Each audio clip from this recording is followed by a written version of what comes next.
আমাদের সমাজে কিছু প্রচলিত কথা রয়েছে যে আকিকার মাংস বাবা মা খেতে পারে না। এটি সম্পূর্ণ বানাওয়াটি, মিথ্যা, বাতিল কথা একটা। আকিকা এটি একটি আল্লাহ সুবহানাহু ওয়া তাআলার পক্ষ থেকে কুরবানির মতো এটা একটি ইবাদত। অতএব আকিকার মাংস নিজেরা খাবে, বাবা মা অবশ্যই খাবে, সবচেয়ে হালাল খাদ্য এটা, অতএব অবশ্যই খাবে।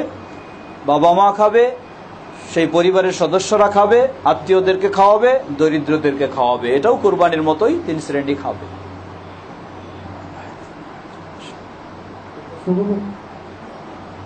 যেখানে প্রশ্ন করছে যে সৎকা মানে আকিকা গেল, সৎকার মাংস কি যদি কেউ বাচ্চার নামে সৎকার করে সে মাংস নিজে খেতে পারবে কি? সদকা এবং আকিকা দুটো এক জিনিস নয়। সদকা হচ্ছে সাধারণত, সদকা বলতে এটা মানত বুঝাবে। কোনো যদি বাচ্চা কারো অসুস্থ হয়, তখন যদি মানত করেন যে আল্লাহ সুবহানাহু ওয়া তাআলা যদি বাচ্চাকে সুস্থ করে দেন, আমি একটা ছাগল সদকা করলাম, এরকম মানত যদি করে, তাহলে এটি হলো অসহায় দরিদ্র মিসকিনদের হক, এটি তারা খাবে না। এটি শুধু দরিদ্র মিসকিনদের হক, তারা খাবে, সেই ব্যক্তিরা বা কোনো সচ্ছল ব্যক্তি এটা খাবে না।